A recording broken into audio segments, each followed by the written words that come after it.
Salut les amis, on va faire un petit point rapide sur les marchés. Donc comme d'habitude, j'ai pas de plan aujourd'hui, on va prendre un petit peu comme ça vient. Donc voilà, il y a pas mal de choses à dire. Il y a eu les clôtures weekly, monthly, il y a eu pas mal de petites choses qui se sont passées sur les marchés et on va essayer de clarifier un petit peu. On attaque donc sur le dollar index, donc la puissance du dollar par rapport aux autres devises. Donc dollar index, comme vous le savez, qui est directement lié à Bitcoin. Donc si le dollar monte, Bitcoin descend souvent et les marchés traditionnels descendent aussi. Donc voilà, c'est ce sur quoi c'est calculé, d'accord? C'est la devise en dessous. Voilà, donc si votre dollar augmente, peu importe l'actif qui est au-dessus, probablement ça descend. Et inversement, si votre actif monte, c'est que le dollar est probablement en train de retracer. Le dollar index, donc, quelle est la problématique? Simplement, c'est des choses que vous pouvez voir un petit peu sur Twitter, sur différents articles. En gros, la problématique, c'est est-ce que le dollar est mort? Est-ce que le dollar va se faire bouffer par les BRICS? Est-ce que le dollar va se faire bouffer par les autres devises, par le yuan, par la Chine qui est en train de monter tout doucement? C'est la grosse question que vous pouvez voir un petit peu partout. Mon avis, moi je l'ai déjà donné, c'est que les États-Unis sont sur un piédestal et sont pas prêts pour l'instant de redescendre. Concrètement, sur le chart, comment ça se passe? Donc le dollar index, comme vous le savez, a pété vraiment le plus haut ici, a été chercher des points très hauts ici, et sur la cassure de cette ligne, ça nous a donné un bottom au moins temporaire vraiment sur Bitcoin. Pourquoi temporaire? Parce que si le dollar index venait à repartir comme ceci, bah, ce serait probablement le glas sur Bitcoin, hein, une grosse misère sur Bitcoin et sur toutes les crypto-monnaies. Et si le dollar était en train, entre guillemets, de mourir, ou alors tout simplement de perdre un petit peu de sa valeur, de retracer sur le chart, comme ceci, ça pourrait nous donner un bull run potentiel sur Bitcoin. Donc qu'est-ce qu'on attend sur le dollar index? Ben, simplement, graphiquement, sans même voilà, prendre en compte l'approche fondamentale, qu'est-ce qu'on voit sur ce chart? Ben, simplement une situation qui s'est déjà produite un petit peu quelques fois auparavant. Donc voilà, qu'est-ce qui se passe actuellement? On est en train de faire deux tops comme ceci, d'accord? On vient de break le niveau, on vient de passer, de retracer, on est actuellement sur la ligne. Donc qu'est-ce qui se passe dans cette situation-là? Est-ce que cette situation s'est déjà produite de par le passé? Oui, donc cette situation, elle s'est produite ici dans les années 90, techniquement, hein, d'accord? On ne prend pas l'aspect macroéconomique, on regarde vraiment sur le chart, qu'est-ce que ça a donné? Ben, simplement, voilà, on avait encore une fois ce double test de la ligne ici, on est passé, on est retracé un petit peu en dessous, s'appuyer sur la MA pour repartir directement et pour aller chercher des sommets, d'accord? Donc à ce moment-là, j'imagine, moi j'y étais pas, que la problématique était la même, à savoir est-ce que le dollar est mort ou est-ce que le dollar va repartir. Donc là, clairement, le dollar est reparti. Est-ce qu'on a d'autres exemples? Ben, on repart un petit peu tout simplement dans le passé ici. Voilà, on a un autre exemple ici avec un double test ici de ce palier. Donc là, on était dans les années 75, voilà, sur la grosse période d'inflation voilà, de milieu des années 70. Voilà, le dollar, encore une fois, même problématique. Est-ce que le dollar est mort ou pas? On arrive ici. Est-ce que le dollar va retracer et mourir tout doucement ou est-ce que le dollar va exploser? Encore une fois, sur ce deuxième exemple, on se rend compte que le dollar passe tout doucement en dessous de la ligne et donne des mouvements haussiers par la suite, prend de la valeur par rapport aux autres devises mondiales. Donc qu'est-ce qu'on attend simplement sur cette situation? Ben voilà, moi je lis pas l'avenir, d'accord? Je pense que à titre personnel, les États-Unis ne sont pas prêts de perdre leur place de numéro un mondial et de référence en tant que devise de référence, le dollar.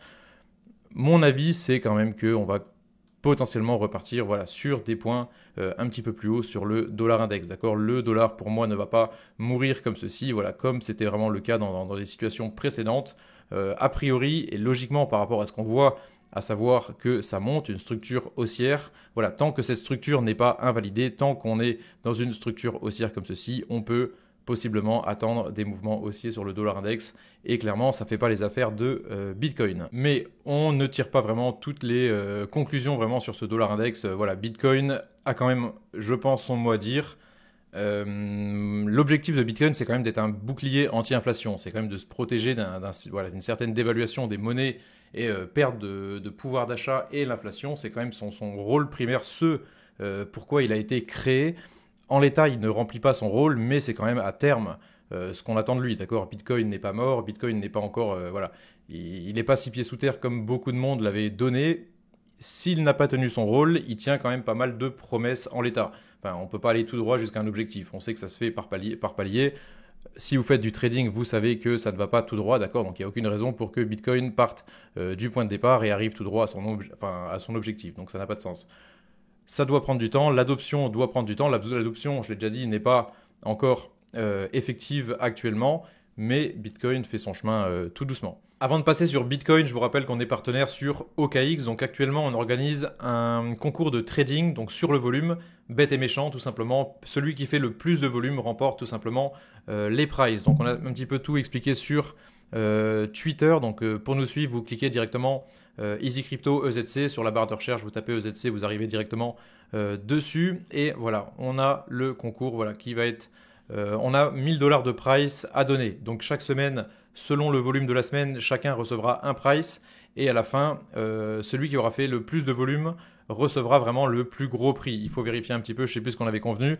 Mais voilà, c'est de l'ordre de 500, 400 $ pour les gros prix. Donc ça vaut quand même le coup. Pour le concours de trading, vous cliquez en dessous des vidéos, vous prenez directement le lien en dessous de chaque vidéo. Donc OKX, EZC, YouTube, pour vous inscrire vraiment sur OKX et tout simplement il suffit de faire du volume en futur pour remporter vraiment les prix. Allez, cliquez directement le lien en dessous de chaque vidéo, inscrivez-vous, rejoignez-nous, venez sur Telegram. Encore une fois, en dessous de chaque vidéo, vous avez tous les canaux sur Telegram pour nous rejoindre, donc c'est gratuit. Voilà, il y a toute une équipe. Il y a des gens qui se rajoutent chaque semaine, il y a des gens qui arrivent, qui nous correspondent, on va dire, par rapport aux valeurs qu'on veut donner, par rapport à l'éthique générale qu'on veut avoir. Donc voilà, n'hésitez pas, si vous avez 25, 30, 35 ans, des enfants, voilà, la tête sur les épaules, et que la crypto ça vous passionne, ben clairement je ne peux que vous inviter à nous rejoindre sur Telegram. Et voilà, venez faire un petit tour sur OKX directement, donc sur le concours. On passe maintenant sur le deuxième objet de la problématique, à savoir les marchés traditionnels. Donc comme vous le savez, Bitcoin n'a pas vraiment entre guillemets son mot à dire, dans le sens où il y a beaucoup moins de thunes posées sur Bitcoin, la capitalisation est moindre par rapport à des marchés qui sont quand même ultra liquides, comme par exemple le S&P 500 ici, devant vos yeux. Donc premier objet de la problématique, le dollar index, la puissance du dollar, de la devise de référence avec laquelle est calculé Bitcoin. Et deuxième objet de la problématique, c'est tout simplement les marchés traditionnels sur lesquels Bitcoin se base pour effectuer des mouvements. Donc des mouvements, disproportionnés, spéculatif, dans le sens où il y a quand même beaucoup moins de liquidité sur Bitcoin, mais ça suit quand même relativement les marchés traditionnels, d'accord? Donc c'est pas Bitcoin évidemment qui passe haussier et les marchés tradis qui suivent, d'accord? C'est le SPX et les marchés traditionnels qui donnent la voie et qui autorisent Bitcoin à monter et faire potentiellement des mouvements plus intéressants, dans le sens où c'est un marché qui est moins liquide. Sur le S&P, donc que dire simplement qui n'a pas été dit, donc tout je pense a déjà été dit. Donc actuellement la tendance est absolument préservée, d'accord? On peut voir, donc là voilà, aujourd'hui on fait une vidéo sans ligne, sans bling bling, sans truc en plus, voilà. MA50, MA200 et le chart et les bougies. Et on s'arrête là et puis on regarde un petit peu visuellement à quoi ça ressemble. Comme vous le savez, le trading c'est du visuel, d'accord? C'est de la psychologie de masse sur un graphique. Voilà, et ça doit quand même pas devenir trop complexe avec des lignes dans tous les sens. Enfin, moi j'ai quand même des charts voilà, avec quand même pas mal de lignes. J'essaye d'épurer au maximum, mais je vois des trucs assez horribles. Et je sais que moi-même j'utilise quand même pas mal d'indicateurs, même si j'essaie de réduire au maximum. Voilà, le meilleur trading que vous pourrez faire, ce sera avec le moins d'indicateurs possible, le moins de lignes, le moins de trucs à analyser. Prenez 2 ou 3 indicateurs qui vous parlent et faites vraiment votre stratégie dessus. Des choses qui ont fait leur preuve dans le temps et qui ont déjà montré un certain nombre de résultats. Sur le S&P, donc, la tendance est préservée, d'accord? On est vraiment sur cette EMA, on a fait le mouvement en 5 temps qu'on connaît et actuellement on a amorcé probablement, on n'est pas encore sûr vraiment, un espèce de bear market, d'accord? Une récession, une vraie récession, d'accord? Pas sur Bitcoin, il s'est fait défoncer tout de suite, mais sur les marchés tradis, voilà, on est possiblement en train de dessiner un flag, c'est ce que j'avais émis un petit peu comme hypothèse déjà depuis quelques mois et particulièrement dans la dernière vidéo. Donc là on est en monthly, on va descendre un petit peu en weekly pour montrer à quoi ça ressemble. Donc voilà, 2 grosses hypothèses donc sur le SPX. En l'état, tout est bien, d'accord? Tout est préservé. La grosse MA200 en dessous est absolument préservée, à donner des rebonds dessus. Et la grosse question qu'on se pose, c'est est-ce qu'on est en train de dessiner un flag de continuation baissière, ou est-ce qu'on est en train de faire un retournement, une accumulation comme ceci, voilà, pour vraiment aller break le gros palier ici et pour pouvoir reprendre potentiellement des choses plus haussières.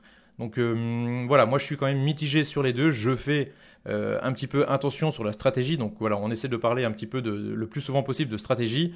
Au niveau de la répartition du portefeuille, garder du cash. Ça c'est un truc que on répète vraiment depuis un certain temps. Donc garder du cash, pourquoi ? si on a un scénario un petit peu catastrophe sur l'inflation, de récession sur le marché, on va dire mondial, ça va faire très mal sur Bitcoin. D'accord, Bitcoin euh, a montré un bottom et des points potentiellement bas, mais il peut aller beaucoup plus bas. On avait déjà donné des targets clairement beaucoup plus bas sur les 8000, sur les 10 000, sur les 12 000. Voilà, on n'est pas en train de rêver, d'accord. Donc il faut vraiment bien atterrir. Ceux qui sont en train d'insulter crypto, capo of crypto et tout ça, enfin voilà, redescendre un petit peu, on est peut-être sur un rebond technique, on est peut-être sur un flag majeur sur les marchés traditionnels, et on est peut-être encore dans une euphorie maximale avant un énième crash. Donc ça, c'est vraiment un truc qui est à envisager absolument sérieusement, d'accord. Il y a des banques qui sont en train de cracher dans tous les sens, le monde ne va pas bien, voilà, l'inflation est en train d'exploser, les taux sont en train de monter, enfin il y a une situation qui devient un petit peu critique dans le monde. Voilà, on n'est pas sorti d'affaire, d'accord, on ne sait jamais de quoi l'avenir est fait, et voilà, on est quand même potentiellement sur des points dangereux. Sur des points dangereux, pourquoi? Parce que on arrive potentiellement sur le point haut du flag ici, d'accord. Pour avoir un scénario haussier, il faut vraiment break ce gros niveau ici, là, des 4185, 4200. Et à partir de là, on pourra envisager d'aller chercher des points un petit peu plus hauts, d'accord. Donc en l'état, moi, je pars quand même du principe qu'on est sur un flag de continuation baissière, d'accord. Et ça vient appuyer un petit peu ce qu'on vient de raconter sur le dollar index, dans le sens où est-ce que les États-Unis sont morts ou est-ce que les États-Unis vont conserver vraiment leur place de numéro 1, d'accord. Donc si le dollar index venait à faire son rebond, repartir sur le haut ici, ça nous dira que potentiellement, voilà, on pourrait dumper sur les marchés traditionnels, d'accord. Et sur Bitcoin, ça va clairement pas être beau, d'accord. On va y venir tout de suite. Donc globalement, on n'a pas encore parlé de Bitcoin, mais on a déjà une grosse idée de ce qui se passe. Risque encore élevé, d'accord. C'est très encourageant par rapport à ce qu'on voit.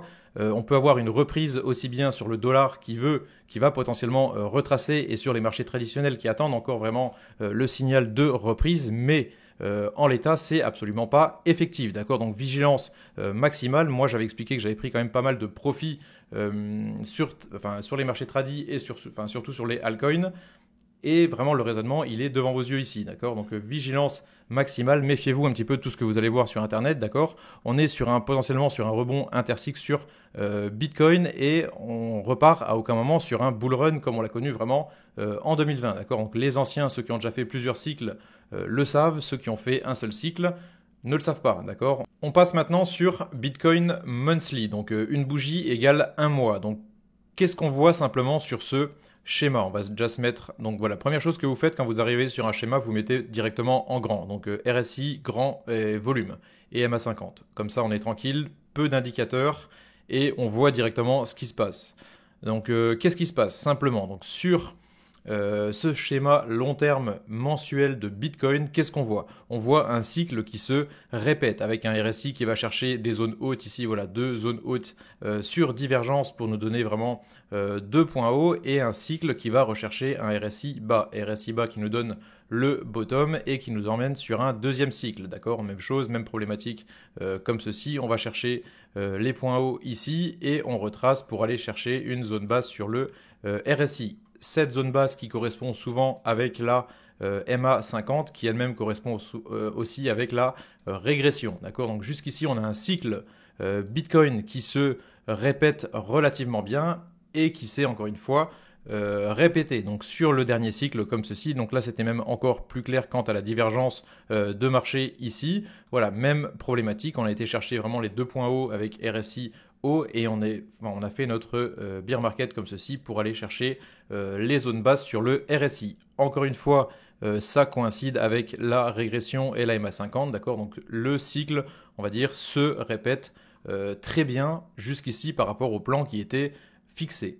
Qu'est-ce qu'on fait à partir de là? Donc deux grosses options. Première option baissière qui va faire très mal, j'en ai déjà parlé, ça fait même plus d'un an que j'en parle. Première option baissière qui nous dit que voilà, Bitcoin n'a jamais connu de récession jusqu'ici. Donc les mouvements haussiers long terme, voilà, peuvent être vus comme une vague ici en 5 temps, 1, 2, 3, 4, 5. Et il y a pas mal de gens qui nous disent que potentiellement on est arrivé sur un top de cycle long terme vraiment sur Bitcoin, et que Bitcoin va connaître sa première récession. Donc on rappelle que Bitcoin est né de 2008, donc du crash de 2008 des subprimes. Il est né directement de ça, pour contrer vraiment une politique monétaire inflationniste qui fait qu'on imprime un maximum de devises et que, comme vous le savez, le pouvoir d'achat diminue. Donc Bitcoin est né directement de ça avec une inflation maîtrisée, avec un supply fixe qui fait que on ne peut pas imprimer de Bitcoin. Le nombre de Bitcoin en circulation est fixe et ne changera plus quand on aura atteint en 2140, je ne sais plus combien, les 21 millions de Bitcoin. Donc c'est en ça que Bitcoin se différencie du système monétaire traditionnel. Donc simplement sur cette théorie baissière majeure de récession que Bitcoin n'a jamais connue, vous prenez les points bas comme ceci, vous tracez une ligne et on se rend compte qu'on est simplement en dessous de la ligne, d'accord? Donc la régression, on est passé en dessous, la MA50, on est passé en dessous, on est passé en dessous de cette ligne long terme. Voilà, il y a pas mal de choses qui nous disent que potentiellement c'est quand même pas bon. Au niveau chartiste, quand vous faites quelque chose comme ceci et que vous venez break le support pour le retester depuis le bas, chartistement, techniquement, ça nous dit que potentiellement derrière, on peut, qu'on est sur un dernier pullback majeur en monthly et qui nous dit que potentiellement derrière, on peut quand même aller retracer. Qu'est-ce qu'on fait derrière dans ces cas-là? Donc c'est déjà arrivé plusieurs fois en bourse, on va rechercher un mouvement long terme en 5 temps qui nous emmène encore de nouveau plus haut et qui nous donne encore vraiment une cassure comme ceci et on reprend. D'accord? Donc les vagues d'Elliott 1, 2, 3, 4, 5, ABC, retracement 1, 2, 3, 4, 5, c'est quelque chose, c'est la fractalité du marché. D'accord? Vous pouvez la retrouver dans chaque petit mouvement et encore dans chacun des petits mouvements. C'est ça la fractalité du marché. Donc là, on commence en monthly long terme pour voir vraiment les options, les possibilités et il faut envisager largement cette possibilité de récession. Donc on ne lit pas l'avenir, on ne sait pas évidemment de quoi demain est fait, mais on se doit d'envisager dans son plan vraiment une récession, un dénouement baissier vraiment de toute cette problématique. Deuxième chose à voir sur ce monthly, donc on va enlever encore une fois tout ce qui ne sert à rien, donc simplement au niveau des bougies. Donc là vraiment il ne faut pas avoir fait maths sup pour comprendre un petit peu ce qui se passe, d'accord? Donc on n'est pas dans un bull run, le halving arrive en 2024, on n'a pas beaucoup, on a un petit peu de liquidité mais c'est quand même pas ouf au niveau des volumes, surtout quand on descend vraiment dans les unités de temps. Sur les bougies, on a eu 1, 2, 3, 4 bougies vertes, 4 bougies haussières de suite, d'accord? C'est quelque chose qui n'arrive pas souvent sur Bitcoin. Vous pouvez voir même en plein milieu du bull run, de tous les méga bull run, voilà, c'est 1, 2, 3, 4, 5 au maximum. Donc là, on arrive sur 5 bougies vertes consécutives. Voilà, qu'est-ce qu'on attend après 5 bougies vertes monthly, 4 mois dans le vert consécutive avec son chiffre conséquent sur les altcoins? Qu'est-ce qu'on attend à partir de là en crypto avec un petit peu d'expérience? On attend au minimum un petit retracement. Donc voilà. Sur le monthly, on est quand même pas mal. On est au-dessus de la régression, on a repris la MA50, on est sur les zones basses ici, on vient de passer la ligne, la moyenne mobile sur le RSI, on a quand même un petit changement volémique. Donc sur le long terme, sur Bitcoin, on est quand même pas mal. Ça, je l'ai déjà dit, je le redis et je le redirai encore. Si on a acheté même les points hauts ici, on s'en fout. Si vous avez un horizon de temps long terme en monthly, donc sous plusieurs mois, je sais pas, 10, 12, 24, le dénouement, il est quand même, on va pas dire sûr, parce que rien n'est jamais sûr, mais sur Bitcoin, on va quand même aller rechercher le rebond possiblement intercycle comme ceci, mais derrière, c'est quand même des trucs qui sont quand même beaucoup plus intéressants. Et sur les altcoins, ça va être encore plus, explosif, d'accord? Donc la crypto ne va pas mourir, Bitcoin ne va pas mourir, ça on l'a déjà dit, on le redira autant de fois qu'il faudra.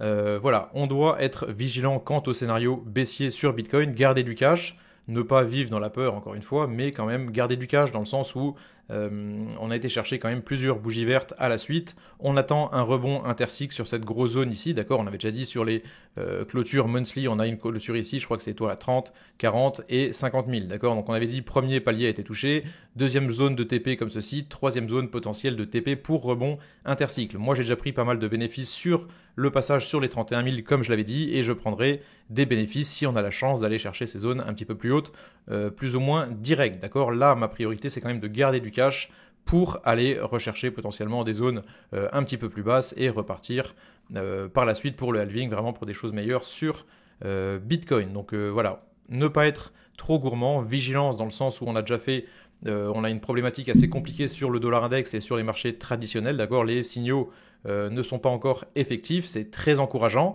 comme à chaque fois qu'on arrive sur un point haut d'une figure majeure, il y a toujours des gens qui vont vous dire voilà c'est un triangle ascendant, on repart comme ça, il y a des trucs de ouf, mais on doit quand même rester pragmatique quant à son approche. Donc on va redescendre un petit peu l'unité de temps, donc bullish sur le Monthly, bullish, long terme sur Bitcoin, je ne reviendrai pas dessus, c'est voilà, si on se plante, ben on se plantera, on aura le mérite d'avoir essayé, mais sur le long terme, Bitcoin c'est absolument bullish. Si on ferme les yeux, comme on l'a dit, sur les prochaines semaines, sur les prochains mois, en monthly on a le temps, on n'est pas pressé, on peut acheter ici, on peut acheter ici, on peut même se permettre d'acheter un petit peu plus haut, si on part du principe que l'ATH va être repassé, puis qu'on ira rechercher voilà, 70, 80, 120, 130, on n'en sait rien, personne ne peut le dire, mais l'ATH sur Bitcoin, pour moi, par rapport à tout ce que je raconte, sera quand même passé à terme.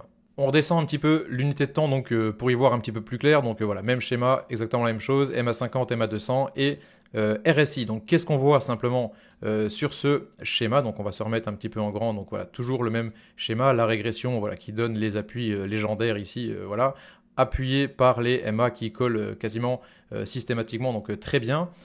Sur le weekly, donc qu'est-ce qui vient appuyer la théorie baissière? Ben, simplement la death cross qui n'était absolument jamais arrivée sur Bitcoin, hein. Plusieurs fois vous pouvez voir, voilà, on est passé pas loin, mais ça n'a pas croisé, et là clairement on a une death cross absolue sur Bitcoin qu'on vient de venir retester. Donc on rappelle la death cross comme ceci, on arrive souvent sur un bear market, on va retester une death cross souvent pour dead cat majeur, et derrière on a des mouvements baissiers qui viennent continuer. C'est comme ça que ça marche une death cross dans les marchés tradis, et là clairement c'est exactement ce qui est en train de se passer.